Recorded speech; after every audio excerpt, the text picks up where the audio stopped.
Hello, everybody, and welcome back. I am here yet again with Robert B. Davis.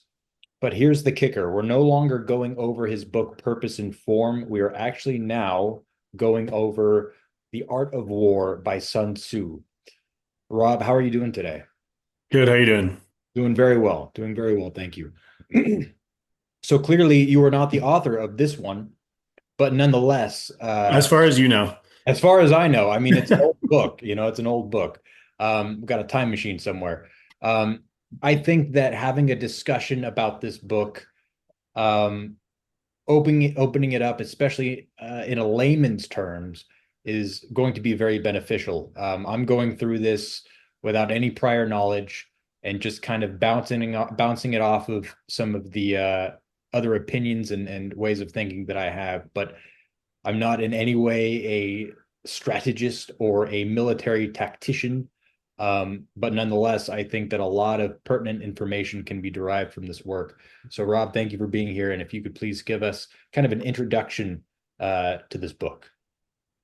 Yeah. So kind of made a joke about the authorship. But the authorship is debated. I mean, modern scholars debate all sorts of things, but Sun Tzu is a legendary figure, and they're not totally sure on the dating, but we're pretty sure that it's 2000 plus years ago, maybe almost 3000 years ago, this book was written. And it's written the other side of the world, right? Ancient China. So The and this has been studied throughout Chinese history, sort of in periods. People would let it go and then come back to it. And people are coming back to it in modern times and taking a look at it and thinking, what can we learn from this, even in broader aspects, not just military strategy wise, but how to think of decision making, how to make discernments, how to um, think about strategy in general, whether it's in business or relationships or what have you. And that's just, I think, because of the practicality that the book goes into. It's really focused on the basics of what you need to consider as you're going into warfare. Now, the story of this book, the legend, is that the author Sun Tzu wrote it or gave it to a king because he came from a particular kingdom. I believe it was the Shang. Legend has it that it was the Shang. And they were like the empire that had established control at the time. And they were falling apart. They were falling into the traps of being on top and being in control and not having the pressure from outside. They were becoming corrupt and luxuriant and all these sort of things. And maybe Sun Tzu was kicked out of there. Maybe he just decided he didn't want to be there anymore. But he went over to the Chow. And the Chow were sort of like the state, the smaller state in ascendancy at the time, but they had to be pretty quiet about it. They had to be careful because you can't let the more powerful state know that you're putting things together and trying to come into power. And this ties all together into their idea, their philosophy of the mandate of heaven, which basically means, whoever has the power, whoever has the ability to rule should be ruling. Now, that sounds like a total like will to power, super tyrannical thing, but there's a lot in there of like, actually, if you have the power to rule, if you have the ability to rule, that means you have the ability to rule well. Because if you're ruling well, then you're actually going to stay in power. So actually, a lot of it was about virtue. Like, are you taking care of people? Are you providing good lives? Are you, providing the things the citizens need? And then when you stop doing that, you lose the mandate of heaven because now your state's in disarray and you're just taking advantage of people and the people are pissed off. They don't want to work for you. That all ties into what they would call the Tao, the way that things are supposed to be ordered. And this was one of the considerations that Sun Tzu talked about. And so, whatever happened, as far as the story goes, Sun Tzu seemed to believe that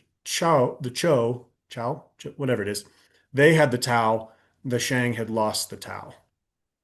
And so, um, he starts to give them advice on how to organize themselves, how to approach a battle.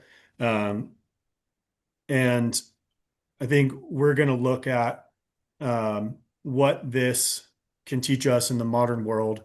There are things in there that are like, how many chariots should you deploy in this kind of battle? Or if you do deploy this many chariots, you're going to need X amount of boxes of rice or whatever it is. And those are obviously all outdated, but there are many things in there of like just on the meta level, he's considering provision. He's considering what it costs, the energy it takes to put in, the resources they have, the resources they don't have, how they can get those resources. And so what is revealing about this book is on that meta level, that approach of attention, discernment, and wise decision making is obviously still relevant. And when we go back through this work, I think it has that benefit of we're not getting something that's sort of filtered in a modern way of like, I want you to believe something. We don't have to worry about the author's political ambitions and what they think would be best in the current time. This was someone 2000 plus years ago saying this is how we need to approach things. And so if we can if we can look at that and say, okay, this is what he thought would be effective at the time. This is what he thought would be what was practical, what would bear good fruits. Then we can look at that and say, how does that translate to our time, and how are we either doing that or not doing it? What does that reveal about ourselves individually, or what does that reveal about the state of our nation or relationship between our nations, our international community, whatever it might be? So I think that would be the bulk of where we focus, of comparing that, taking this as just a practical statement of what happens in the world, what's required in the world, and what's just reality. If you do this, you can hope for this. If you don't do this, this bad thing will happen. That sort of gives us a touchstone or a benchmark for basic reality. And then we can look at the world today and we say, okay, maybe things are different. We have crazy higher levels of technology, but some of it's definitely still the same. And so what does that reveal about what we see today? Yes. That the history behind this book and how old it is, not even necessarily knowing if Sun Tzu wrote it, like we were alluding to earlier. And then I think that you also made mention of the accessibility of this book at the time. There were only Mhm. certain people that had access to this book because the knowledge within was deemed cherishable, and to give Right, to the masses might incur a revolt or right. some sort of uprising if the common everyday man had access to this work. So just like with other prior works that are old, it's typically the truth that allows it to be carried throughout time. It could be propaganda that artificially perpetuates a lie throughout history, but with something especially as old and what seems to be as not there doesn't seem to be any opinions in the book. It's providing tactical information. It's providing kind of a neutral baseline level of knowledge that can be applicable to any civilization, any society. And so, like you said, we can make that contrast with modern times. We have an understanding that history has a tendency to be cyclical and not doesn't necessarily repeat, but it does rhyme. So if there are inherent truths within this book, which it appears to be the case, then we can apply those to modern times and see if there's any inconsistencies. Um, and that's just that. See, this is a testament to the age and time that we're in. We have absolute access to pretty much anything. It's just where are we applying our consciousness? Where are we applying our awareness? Do we want to watch fun cat videos? Nothing wrong with those. Those are fun. Or do we want to engage with something that might not only better ourselves, but benefit society in the long run if more people are prevalent to this material? Yep. Yeah, so I think we're going to go through just maybe a couple chapters today and talk about whatever points stood out to us. Um, and I think if we just start at the very beginning, sort of tying into the history a little bit as well, the opening lines, we have different versions, so it'll be interesting to see if there's a significantly different translation. Might bring out some nuances there. But mine says warfare, just the opening lines of chapter one. Warfare is the greatest affair of state, the basis of life and death, the way is Tao, the way to survival or extinction. It must be thoroughly pondered and analyzed. And that ties into the fact that this was a period in history where there were multiple states and they were just at war. That's like how they existed. They fought over land, they fought over resources, and they fought over um, who had the right to rule. And they just took that as a given. That was the world that they were in. He says it's the greatest affair of state. There's none of this pretense of like, oh, we're a peaceful society that the outside world has forced war upon us and we didn't want it. It's like, nope, we're here to be at war. This is our life. This is part of life. And I think that that's one of the things I've learned looking back into multiple sort of ancient civilizations is that was their life is war was just war was there. No, people were at war, war happened. It's not this like Rousseauian primitive era where people were peaceful and wars being forced upon them.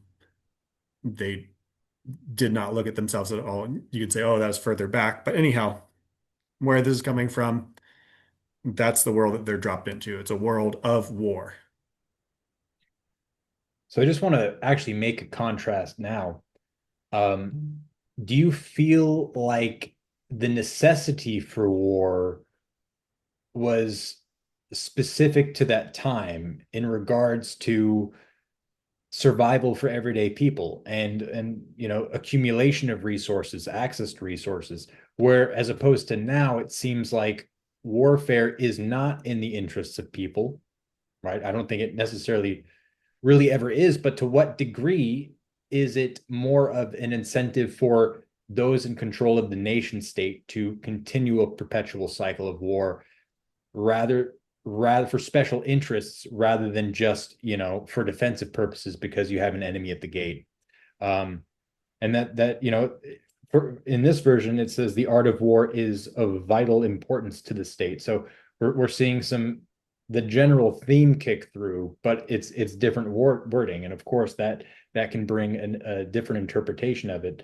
And so yeah, let's continue, Rob. Let's So, yeah, I think today what we're seeing, I think there's two main things I'd point to.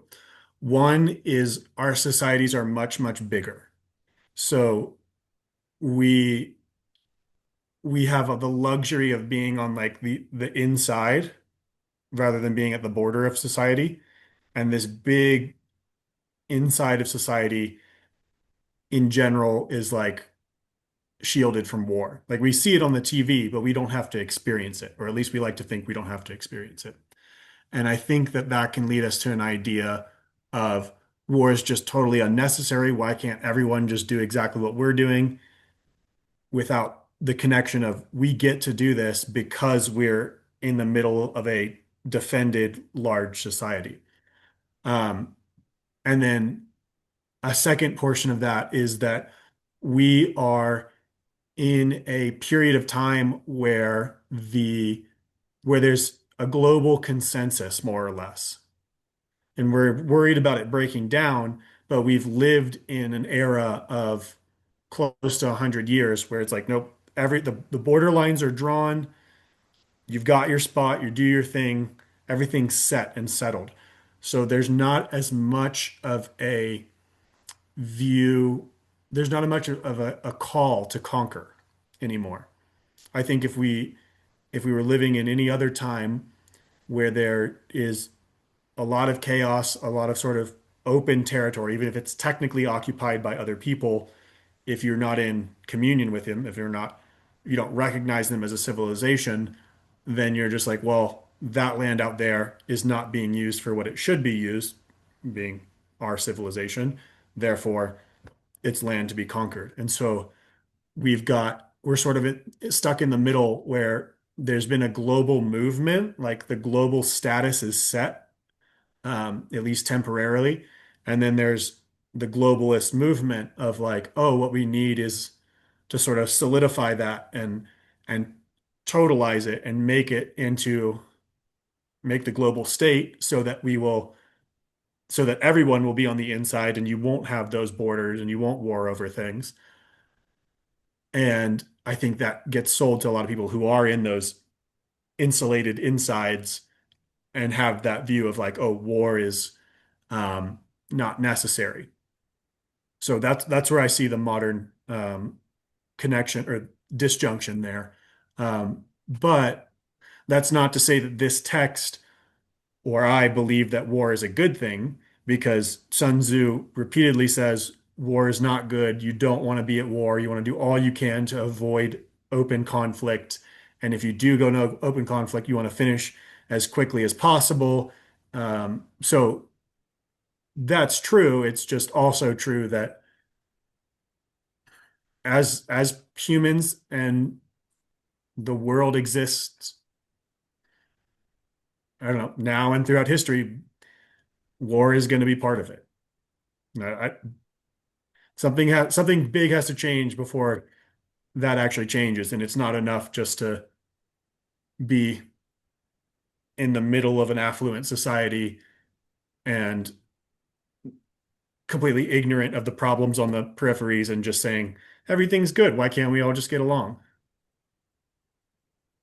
Interesting times that we're in, because if we're still predominantly motivated by warfare and we haven't necessarily reached a position to where we can cease that activity and kumbaya, band all as humanity and move forward, the means of destruction through technological advancements and the various ways now that you can have complete annihilation and destruction by just the push of a button as opposed to, you know, conquest, warring, it's and without the necessary emotional development of societies, we've had this kind of illusory evolution technologically, and we think that we're such an advanced uh representation of humanity in history, but we're essentially the same. We're essentially the same. We can just kill each other in many more ways, a lot faster, and with more with more explosions. Yeah, I don't think war is like our goal or part of our nature, but the way that our nature works leads to war. Like I have certain desires, you have certain desires. If we represent two um like polities, two nations, we might get along great for generations, but then eventually we're going to have conflicting interests. And the question is, how do we accommodate each other and how do we work across those conflicting interests? But some interests conflict so much that it's just like it just unfolds into war. That's like war is conflict, right? It's a degree of conflict. It's a large degree, it's an extended degree, but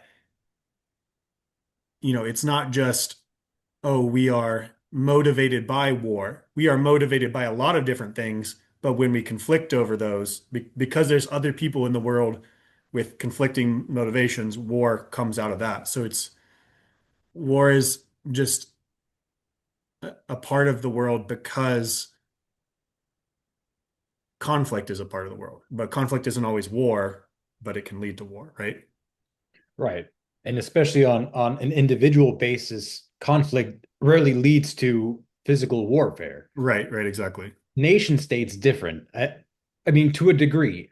I'll point out, let's say, the United States versus, let's say, China, for example. The United States or the West in general has typically engaged warfare via conquest. not necessarily fighting in the home country, but seeking out additional territory through force, physical force. What China seems to be doing is they're attacking it economically. They're doing it through deals, a little more under the table, a little more undercover, more subversively. Not saying that it's not warfare, because it very much is. It's just a completely different avenue, a completely different aspect where we're not able to necessarily see the impact right away, like watching the hour hand on the clock move. But next time you look at it, it's like, oh man, we're 2 or 3 hours later. Oh man, China has accumulated this many resources, gained these alliances in these on these continents. And so because it's not out in the open and it's not as abrasive, it can go undetected. So when I'm looking at the connection of the individual as they apply to the nation state and how much the individual has on that decision of going to war. Because Hmm. on that first point here, when seeking to determine the conditions obtaining in the field, those five constant factors, number one is the moral law, and it is described as the causation of people to be in complete accord with their ruler, so that they will Mhm. follow him regardless of their lives, undismayed by any danger. So, a huge key component of this is getting the everyday layman on the wagon to support it in whatever capacity they are. If you have opposition at home, you know, even if, especially if it's at a 50-50 opposition, your ability to make those advancements and that those offensive maneuvers are going to be hamstrung to a degree. Because inherently, if you don't have a buy-in for the population, if your conquest isn't going to benefit them, then they're not going to be on board. Ultimately, because warfare results in the death of the strongest men in the population. And so when you put those two armies together, you're sacrificing your top players for either the sovereignty of your nation or for further accumulation of resources. But that's a risk then that the nation is taking by saying, okay, I'm putting my best out there and I hope they win. Typically, the larger the nation state gets, the less empathy, the less connection there is between the ruler and the common person that they're putting into the meat grinder, because there's just so many of them. And so while you and I might realize, wait a minute, all the strong men are gone. All of the men that are being raised right now are effeminate because they're being raised by single mothers because all of the men died in the war. And so it takes time as well for you for us to see the repercussions of that. It might take a few decades, a few generations for that. It's not instant necessarily, but I think that's a key component, a key factor is that buy-in on an individual level, on an individual basis to see whether or not the excursion is actually worth putting their skin in the game. And do they have the power to do that? Are they being forced? They have to comply. Like let's say, so Kim Jong Un or Il, or I don't know which one, in North Korea, where they demand you to serve in the military or to be a law-abiding citizen without any room for discourse or you raising your hand and saying, "Hey, I don't think this is right." Now, many times that force works if you have a complete crackdown on the people, but inevitably, eventually, that's going to seep out and it's going to unravel. So the key, whether through propaganda or hopefully and ideally through honesty, which is very hard to come by in warfare, you can get a more natural buy-in and say, wait a minute, we're doing this because there's enemies at the gate and we got to take them out. Um, what do you think on that? Yeah, I think that all circles around that point. Your book says the moral law. Mine just keeps the word Tao. Yeah. Which ruler has the Tao? But the Tao is the thing that causes the people to be fully in accord.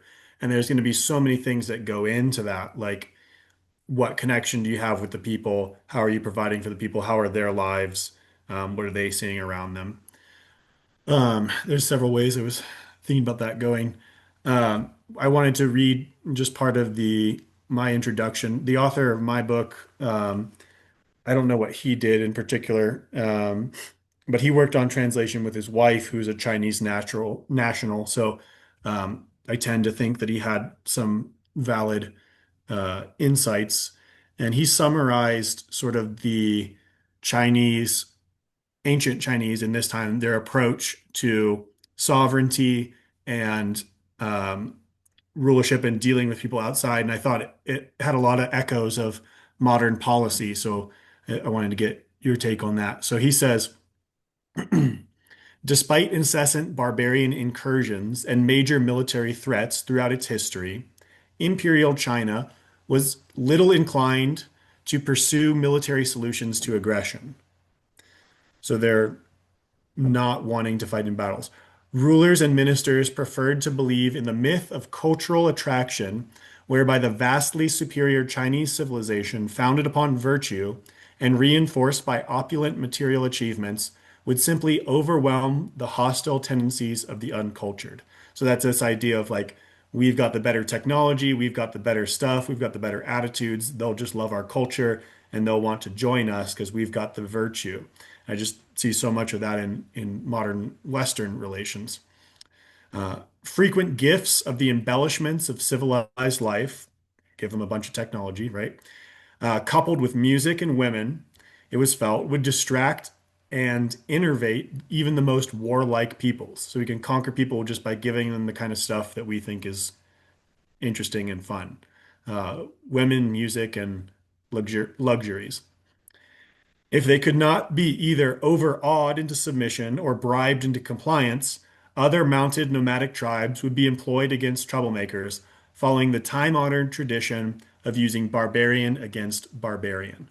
So that just seems like still modern global imperial policy of just try and have such cool stuff that people want to join, and like bribe them and wear down their vitality. And if that doesn't work, then make them fight each other so that they don't pay attention here. So that just sort of reveals, um, that these tactics, these strategies, these ideas are perennial. There must be something that works about them because that's what people keep doing, right? And you brought up a question. I'll let you comment on that in just a second, but you brought up a question about when the common person thinks one thing and a leader brings us to war, like what does that mean? How does that go? And it's interesting. I'm reading what is it? Aristotle's Politics, and he brings up that exact question. He says, and this is even for a small, I mean, obviously not as big a nation as we are, a small city state of that time. Like if a ruler makes a decision and the people don't agree, how can you say that the people, can you say like Athens? Say Athens is being ruled by a tyrant and he makes a decision. Does Athens then, is Athens responsible for his decisions or not? And if they revolt and kick out the tyrant, does do they have to honor what he said before that, or are they a new people even though they're still Athens? So he was wrestling with this exact question. Um, what was that, 2000 plus years ago as well. So it's common to humanity, it seems. I think of imposing one's will on another society is very reminiscent of like Team America World Police, where, just through you being you, leading by example, others are just going to naturally gravitate towards that. And that's rarely the case. Usually that's the kid that gets, kicked out of the playground for being too uppity, right? But it never happens. It always devolves into either subjugation of the people of the nation that you're taking because they're not falling in line to whatever will you're imposing. Um, that's typically the outcome. I mean, rarely, unless it's rarely a peaceful transition. It's typically through force that you get that level of subjugation. So the idea or the notion that you can that your mere presence or the way that you act is going to naturally have others gravitate towards that, especially on such a large scale, like on a national level, is very unlikely. And the other point was barbarian versus barbarian. Well, if the people don't get in line, then we're going to use, rather than us engaging in conflict, we're going to use another, I guess, lesser group of people to do the fighting for us. And that's what we see today, right? Through clandestine warfare, whether it's in Russia, Ukraine, right? NATO's not going to put Germans on the ground. I mean, at least not yet, hopefully, right? They're not going to put French on the ground. They're going to put Ukrainians on the ground who aren't even in NATO to do the work for NATO under the guise of needing that liberation from Russia. Um, and then that third point that you made was, man, that really hits home. That's kind of the conundrum. That's the rub that we're facing. And at what level is the society culpable for the actions of their leaders? I mean, in a democratic society, you would think that it's all the time, right? Because then the people elected the leaders, and the leaders are therefore a direct representation. But clearly, that's not the case as well, right? There's a lot of foul play involved where people get into positions of power that the population didn't necessarily vote for power. So then you get into some really dicey territory there as well. It's like, especially and I'm not poo-pooing on democracy in this sense, but it's like a revolving door where you have just a cycle of leaders. So there's not necessarily, you can't necessarily pinpoint a specific action on one and say, okay, you are responsible for this. Because by the time that occurs, there's already somebody else in line. It's like rows of shark's teeth that come out. I think, for instance, like Boris Johnson, the former prime minister of the UK, who botched a deal between Russia and Ukraine. I believe it was February 2002. And he botched that. And so he's directly responsible for that, but he's no longer in office, so you can't really hold him in power. Or hold him accountable. He's on some beach somewhere drinking a martini, as everyone else is suffering from his actions. So that's also a really pertinent point as well. Thank you. Right. Right. And, you brought up the UN. So like, that's another step up. Like, how much are the people of the individual countries responsible for the actions of the UN, which technically their nation is a part of, right? Like, if your leaders are involving themselves in UN and the UN does something, is that something that your country did because you're also a part of the UN, right? So that adds another layer to it. Um, and and then there's the problem nowadays of information, of like, even if something is like the will of the people, well, especially when it's something across the globe, I think this is hearsay for my part, but from what I understand, like when I think it was when Russia invaded the Crimea, right? And on this side of the world, we're like, oh, Russia's aggression, blah, blah, blah. And you could have a whole country of people being like, yeah, Russia and aggression, and we have to do something about it, and being behind the legislation pushed in that direction. Because from their point of view, they think Russian aggression, we got to do something about that. But from my understanding, people at the time in that area were like, Crimea has always been part of Russia. Like, this Right. is not, this is like, I don't know, the US reasserting claim over New York or whatever. Like, it's not a big deal. It's not actually aggression, and the Crimeans want to be Russians or whatever. I'm not saying that's perfect information. I'm pointing out the fact that we don't have perfect information, and especially when we're so distant from it, we can make a decision based on what we think is good information, and then we've put our will in a certain direction, and that may not be the right direction to go. That might not be the right direction to put our will, and it's because of how we're not being informed in the correct way. And then it's like, well, misinformation, but then that becomes a tool. Anyhow, there's so many layers to it where that makes me think more, well, how can we be responsible? But then if you say no one's responsible, then no one's responsible and everyone acts with impunity. So pretty difficult situation. That's that's a really good point too, and that ties in with one that you made earlier, and that's how does the civilization, how does the society of the nation perceive war? And that depends upon the nation, right? Like if you're a nation that is doesn't have access to water and you're completely surrounded by uh neighboring nations that don't have your interest in mind. So there's constant conflict. You're constantly on the defensive. And so you're almost every decision you make on a daily basis on some degree has to do with defense or opposition against the bordering enemy. Hmm. And so it's a very intimate experience. And so you get to see the firsthand accounts and you get to understand the emotions and everything that is involved with that. Here it's very different.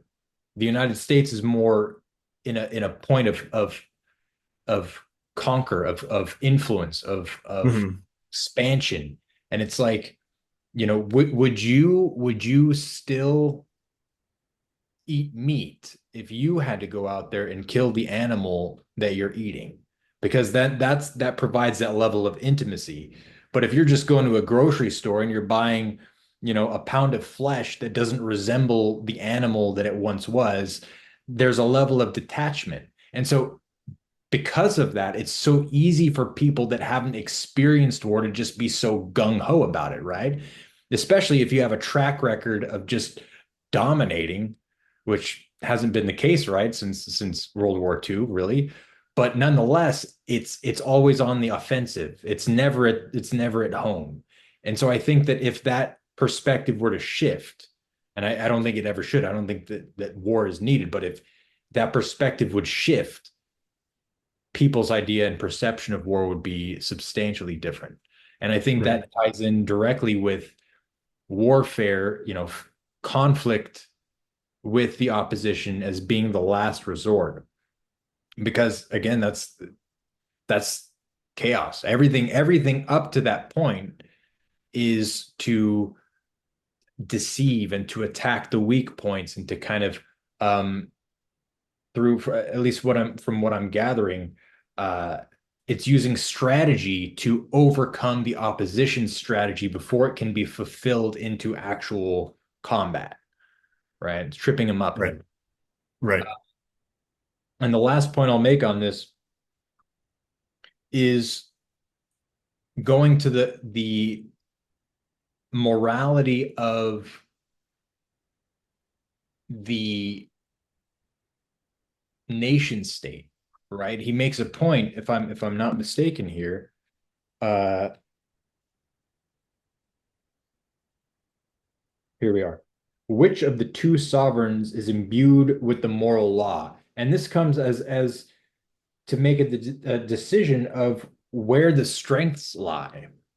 And so even, your book says the Tao, and this is moral law, but you're deciding, you're coming to terms initially as to which side has the more strength due to the organization, due to that power. That's that innate energy, that innate power. And if, let's say, you're on the side that doesn't have that, I mean, what do you do? I mean, that's kind of what Sun Tzu did in the sense. He noticed that his home nation wasn't living up to the standards that were required of it. And so then he took his wares elsewhere and he decided to help another nation state.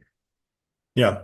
Yeah. I want to read something. I think it's a quote attributed to Sun Tzu when he's making um, this assessment. I think he's talking about the Shang to the Chow, and he says, "The king now relies upon his strength and upon his strength flourishing. The four borders are free of worries. Arrogance and pleasure will inevitably be born." So, like, when you have that sovereignty, when you have your borders are secure, you're not worried on any of your sides. Arrogance and what does he say? Arrogance and pleasure will inevitably be born. Like you're gonna enter that state of just luxuriance and complacence and disconnection from the realities of warfare. So, I mean, it's interesting that he had that points out that pattern so long ago, and it's in the Republic too. I mean, if you read what Plato says about how democracies collapse, it's just like, oh, yep, Right. yep, And you're banking, it's almost like you're banking on the collective remembrance of a society to forget how awful war is, so that then you can kind of fool the newer, no, we're at a point now where I think there's just a handful of World War II veterans alive.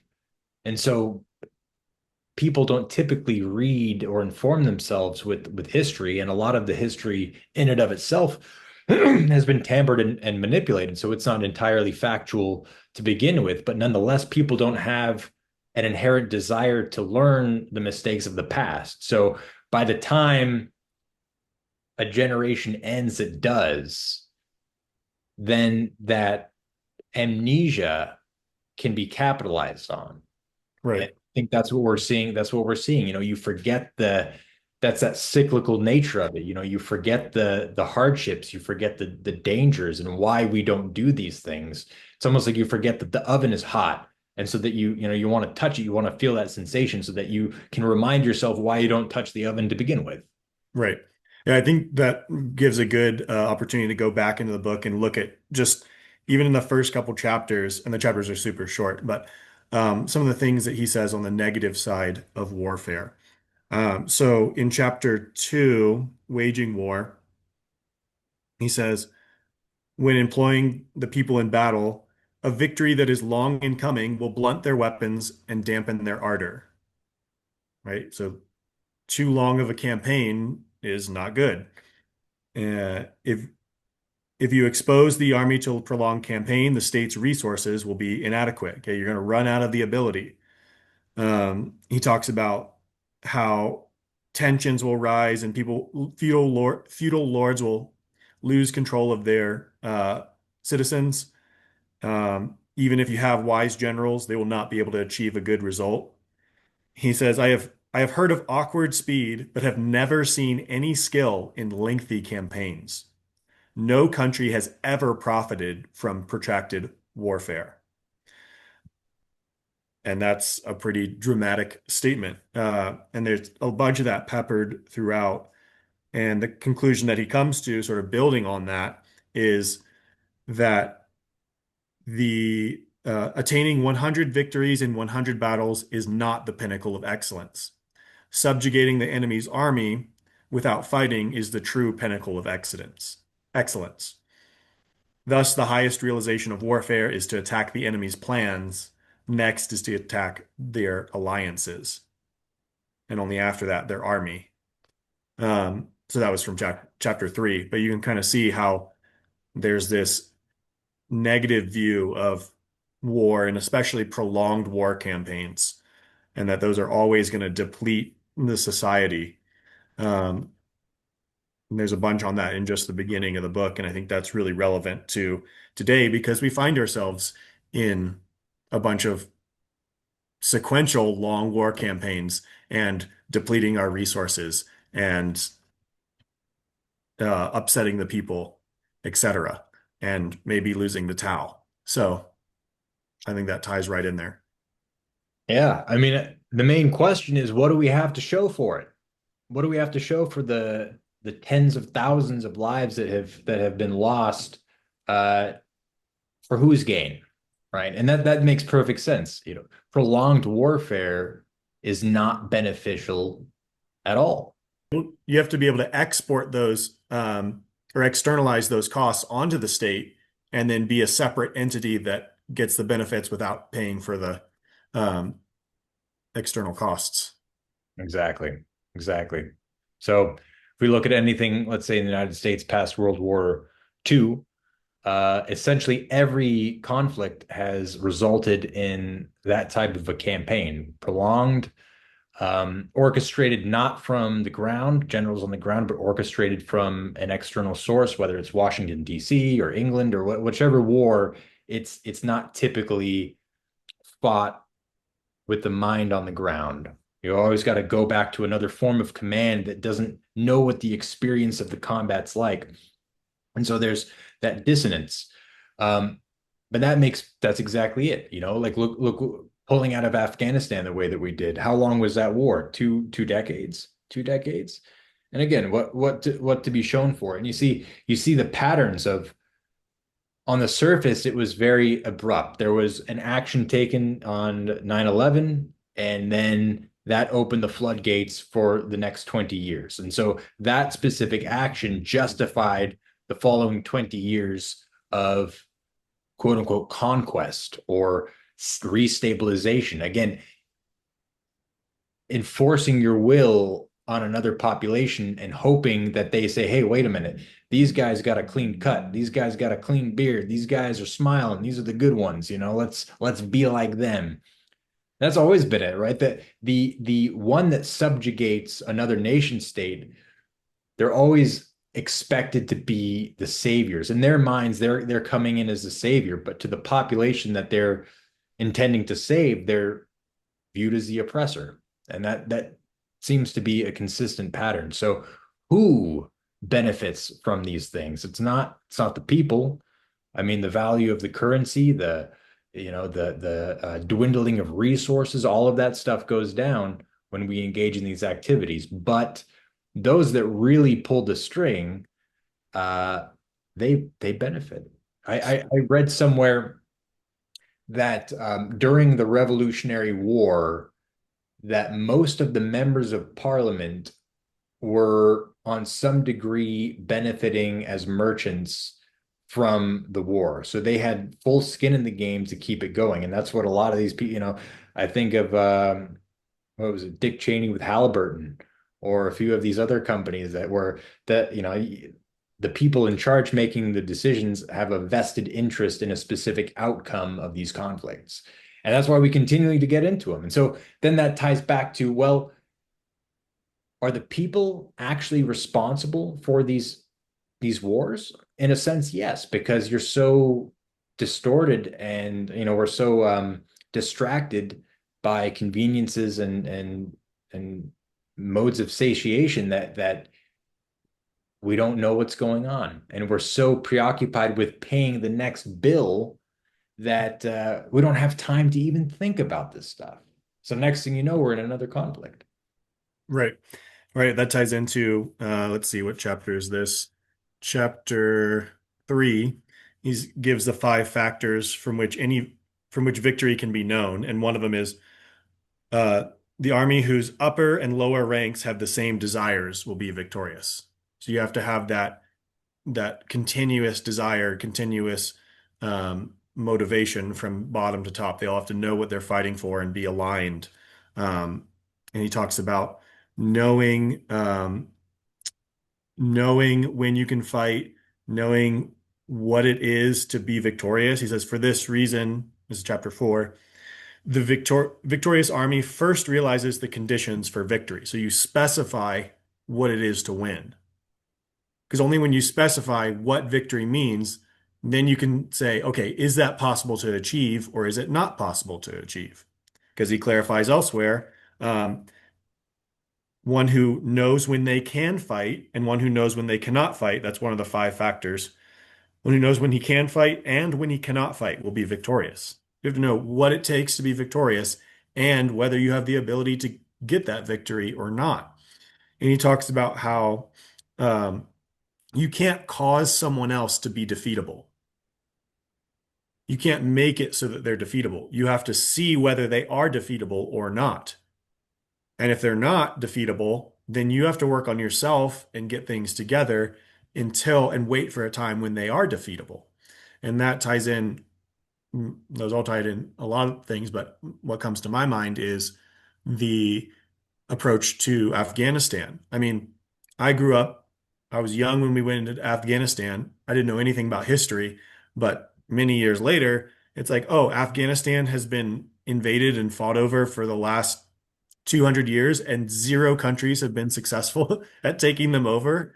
Like, that's some relevant information that someone might want to consider. And it's like, you have to know your enemy, you have to know what you're getting into, you have to know the conditions for victory, and you have to realistically consider, can we have this victory? Can we achieve this? he talks about counting the cost of assessing your provisions, your rations. And we're just so far off the boat on that. We're just like, oh, another thing, let's go do it. Well, do we know what the thing is? Do we know why we're doing it? Have we seen whether we're gonna obviously we can't afford it at this point. I mean, we just keep cashing checks, writing checks and letting people cash them. So again, that goes back to, well, clearly it's enervating the people, clearly it's depleting the country, but for some reason we keep doing it. There must be, you know, something driving this that is external to those who are paying for it, clearly. I mean, just cause and effect wise, like that seems to be it's like the planet thing. Like, oh, they think there's another planet because there's this gravitational interference thing that would be explained by a planet. It's like, well, we keep getting into these cycles that aren't benefiting us. Therefore, they must be benefiting something. Like we must be being drawn in that direction for some reason. And I think that's where things are heading, you know, as more information becomes available. I'm hoping that people kind of naturally come to that conclusion that, wait a minute, maybe a lot of these things aren't necessarily in the best interests of the people. I want to go back to your prior point and understanding the enemy, understanding, you know, the terrain, understanding the earth, understanding the see, how does he word it? Uh Heaven and earth, right? Heaven, temperatures, the time of the year, the weather. Right. That Uh would have been good for Hitler to consider when he invaded Russia, right? right. Same Napoleon too. Yeah. I Yeah. mean, these people would have understood. I mean, and see, that's what's interesting. Not to go on a too much of a side tangent here, but if I remember correctly, in the movie Napoleon with Joaquin Phoenix, they even made a point. Napoleon made a point of him stating that he had read The Art of War. Hmm. I mean, I'm just a dude, I'm just a peasant, you know, with a copy of this here, and I'm reading the first five chapters, and I'm already thinking like, wait a minute, that's, you know, I guess Right. hindsight's 2020, but I mean, come on. Then that ties in directly with uh proper allocation of resources, which is so important, especially if you're doing long incursions like this, far from your homeland, and you don't have, you know, quick access to resupply and restock, and you're having to resupply and keep information, this moving entity that is comprised of all of these individuals, and to keep them all in the same length, the same focus, that okay, this is the action, this is what we have to do, and maintaining that cohesion um is incredibly difficult. And that's where that moral law comes in, and making Right. sure that everybody is a part of the group. um yeah. Yeah. So, and I think that is the key. I mean, as cliche as it sounds, it's like, are you pursuing a virtuous state? Are you leading a virtuous state? Are you making sure that your state is properly ordered? Or are you just going on a campaign for your own glory? Because then you keep pushing yourself and stop considering these things, where it's like, actually, wow, I mean, we have this pacifist sort of um, love here in the, you know, protected West, but maybe war is inevitable. Maybe we have to go to war. But they're also like, it doesn't necessarily mean that war is always the best thing to do, right? That's what he's saying here. It's the last resort. Um, and so you have to consider, is this a time for war? Is this what we should be doing? Or should we be attending to something else? Should we be um, fixing our infrastructure? Should we, because if we don't have functioning infrastructure, then we can't transport the goods we need to get to the places that they're needed, right? And that's part of making the operations of war happen, is making sure you have the ability not only to pay for everything, but to grow things and to get them to the places they need to go to manufacture all the stuff. Like, do we, we're trading on debt, and then on top of that, we're like, well, someone else is going to give us the oil to do it, and then we'll keep getting food from somewhere else. It's like, well, I mean, if eventually we piss enough people off, like, and we don't grow our own food and we rely on someone else for oil, I mean, that's part of the issue with Russia, right? Was they were supplying most of Europe's oil, so there's not a lot that you can do to stand against them when they're your main source of like everyday energy for all the people. So there's so many things like that where it's like there are other things to pay attention to. There are things to do for yourself to put you in a good, but like even if we're going on the full train of like, yeah, let's be warriors, let's go to battle. Okay, first prepare yourself. First take care of the things that you need to take care of so you can be victorious, so that you can be a state that is good at war. Like we don't, people don't like to think about that so much, but like if you're gonna do it, why don't you do it well and like actually seek the victory and actually plan these things and whatnot, not just sort of haphazardly, oh, this next thing came up, let's go get involved. And, once upon a time, the US was supposed to only go to war when Congress approved it. That just doesn't happen. We just go, we just like, whatever. I'm not sure what Congress really does anymore. But Pass everybody's, beautiful bills. what's that? They pass big, beautiful bills, don't they? Yeah, yeah. Um, and everybody just focuses on what the president's doing and gives Congress a free pass on everything. So anyhow, That's a that point of the different mechanisms, everything that needs to fall into place to get the huge war machine humming and ready to go. It's not an impulsive thing, which is what I on the surface at least, that's what it appears, especially right, as a society becomes more arrogant, like Icarus getting closer to the sun. They just rest on their laurels and say, well, I already got a bunch of victories in the bag, so I know the next one is, therefore I don't have to prepare.